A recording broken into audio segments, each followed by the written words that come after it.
Olá, eu sou o Felipe Alencar e hoje no Textos e Contextos iremos falar de Frankenstein, de Mary Shelley. Apesar de o livro ter sido lançado entre 1816 e 1818, a história, que se conta pelo menos, é que Mary Shelley e seu esposo foram convidados para passar um verão na casa de Lord Byron. E lá, junto com outros convidados, ele fez a seguinte brincadeira: desafiou os seus convidados a quem era capaz de escrever a história de terror mais assustadora. E foi aí que surgiu a ideia de Mary Shelley escrever seu livro. A inspiração de Mary Shelley para escrever Frankenstein foi o mito grego de Prometeus, o titã que roubou o fogo dos deuses e deu aos seres humanos, dando a eles assim poder e conhecimento. E como punição, os deuses o aprisionaram numa pedra e lá ele passou o resto da sua vida, sendo comido suas entranhas por corvos e outros animais alados. Assim, o objetivo de Mary Shelley era apresentar uma história em que mostrasse o mito de Prometeus num cenário moderno. E foi assim que surgiu Frankenstein. Acredito que vale a pena falar sobre essa edição que eu tenho em mãos, que é da Editora Príncipes. É de capa dura, tem um marca-página bem legal, tem umas ilustrações bem bonitas, bem interessantes. A tradução é de Wilson Gonçalves e a ilustração é de Vinícius Litteri. A narrativa é desenvolvida pela perspectiva de 3 personagens: a do Dr. Victor Frankenstein, do monstro, sua criatura, e do inglês Robert Walton, cuja função eu não vou falar porque é spoiler. E nesse ponto é bom destacar o seguinte: no decorrer dos anos que foram passando e o personagem se tornou muito conhecido na cultura popular, mainstream de modo geral, se ficou conhecido que Frankenstein era um monstro. Mas isso não é verdade. Frankenstein, na realidade, é o criador do monstro, é o Dr. Victor Frankenstein. O monstro de Frankenstein, que é essa figura icônica que ficou conhecida na cultura popular, ele não tem nome, ele é apenas um monstro. Ainda sobre a narrativa, a forma como Mary Shelley desenvolve ela é bastante curiosa, porque quando somos apresentados aos personagens, os fatos, os eventos já aconteceram.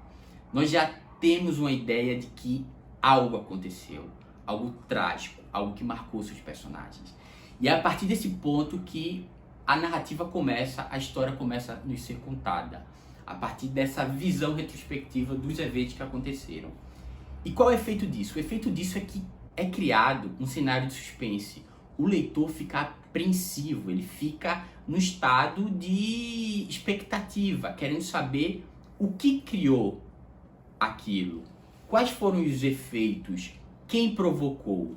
Então, cada novo capítulo, cada novo evento causa uma expectativa no leitor, um suspense, desenvolve aquele sentimento de uma pulga atrás da orelha. Isto posto, a escrita de Mary Shelley é espetacular. Eu acho que a melhor forma de descrevê-la é que ela é pura poesia. Há momentos de uma beleza e de terror também. Eu não quero dar spoilers do livro, mas só para citar 2 cenas. O momento que Victor Frankenstein cria um monstro e ele se declara como Deus é incrível. Por sua vez, o primeiro contato do monstro com o mundo, com a natureza, com a vida, é de uma beleza, é de uma sensibilidade que não tem como você se emocionar. Não tem como você, de imediato, criar um vínculo com o personagem, você entender as motivações dele, ou pelo menos quem ele era naquele momento, antes de tudo. Afinal, do que se trata Frankenstein? Frankenstein é a jornada do Dr. Victor Frankenstein na sua ambição de criar vida. A questão é que o que ele cria não era bem o que ele esperava. O que ele cria é algo além da compreensão dele e que ele, na sua condição de ser humano, não consegue lidar. Em vez do sentimento de êxito, de exaltação, o que ele tem é a repulsa, é a repugnância. E é a partir daí, desse momento, que a história mostra seu brilho, que Mary Shelley mostra toda a sua genialidade. Definitivamente uma das obras mais importantes da literatura de modo geral. Aliás, eu acho que não é errado dizer que Mary Shelley criou o gênero de ficção científica.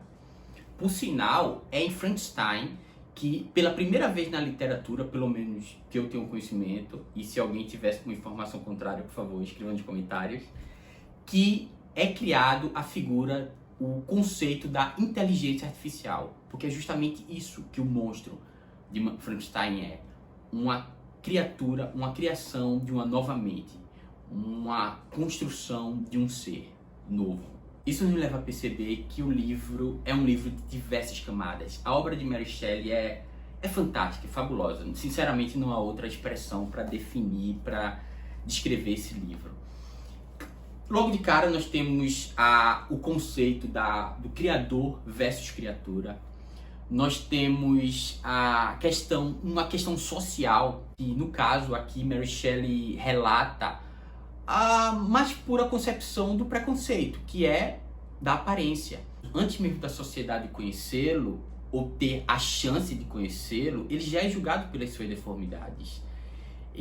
O preconceito diante da aparência, é claro, isso é outra coisa que ela deixa já muito de cara. Outra coisa que Mary Shelley relata é a condição da mulher naquela sociedade.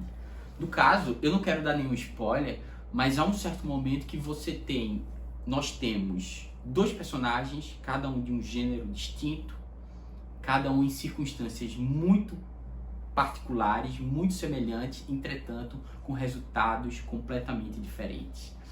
E aí, quando eu li isso, e mais uma vez, eu não quero dar spoiler, mas quando eu li isso, eu pensei que era coisa da minha cabeça, que eu estava imaginando coisas até em decorrência da nossa sociedade, no cenário que nós vivemos hoje.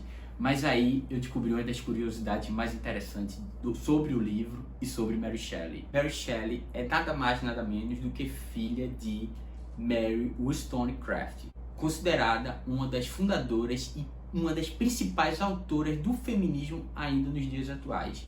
Autora de Uma Reivindicação pelos Direitos da Mulher, escrito em 1792. Porém, a principal temática do Frankenstein de Mary Shelley é: quem é o verdadeiro monstro? É o Dr. Victor Frankenstein, que desafiou a criação, que brincou de Deus, que abandonou sua criatura.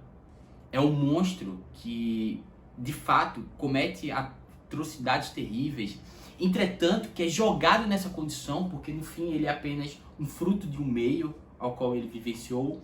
Ou finalmente, o monstro é a humanidade, pela sua arrogância, pela sua ambição, pelo seu julgamento e sua condenação.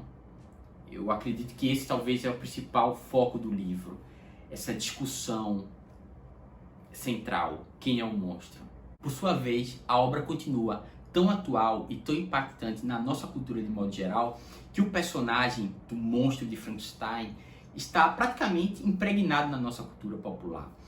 E podemos ver isso em diversas representações, tanto no cinema, quanto séries, literatura e até mesmo quadrinhos. Das diversas adaptações da obra, cabe-se destacar algumas. Filme clássico de 1930 com Boris Karloff, Frankenstein, cuja figura, a fisionomia, alcunhou a figura do monstro, a imagem do monstro que nós conhecemos até hoje, que também rendeu mais duas continuações, A Noiva de Frankenstein e O Filho de Frankenstein. Nós temos o filme O Jovem Frankenstein, de 1974, dirigido pelo gênio da comédia Mel Brooks e com Gene Wilder de A Fantástica Fábrica de Chocolate. Nós temos o filme de 2012, Frankenweenie, de Tim Burton, cujo Frankenstein, aliás, o monstro de Frankenstein, é o cachorro. E temos, para mim, o melhor filme, a melhor adaptação da obra, que é o Frankenstein de Mary Shelley, de 1994, dirigido por Kenneth Branagh, com Helena Bonham Carter e com Robert De Niro no papel do monstro. Um filme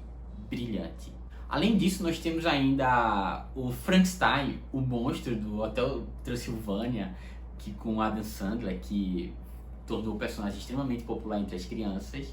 Um quadrinho da DC, onde o monstro de Frankenstein é um super-herói. E ainda temos Boneck, com ninguém menos que Ryan Reynolds, o Deadpool, no início de carreira, um filme trash, de comédia, bizarro, mas engraçado pela estranheza. No mais, é uma obra que eu indico bastante. É um livro espetacular, que apesar das complexidades, apesar das diversas temáticas, é um livro de fácil acesso. A tradução ficou perfeita e passa com muita leveza, muita fluidez a narrativa escrita de Mary Shelley. É um livro, não é um livro grosso, é um livro fino e ele prende sua atenção. Então, essa é a minha indicação da semana. É um livro muito bom. Eu espero que vocês tenham gostado do vídeo, eu espero que tenham se interessado pelo livro. E curtam, compartilhem, comentem, critiquem se for o caso. Acima de tudo, boas leituras.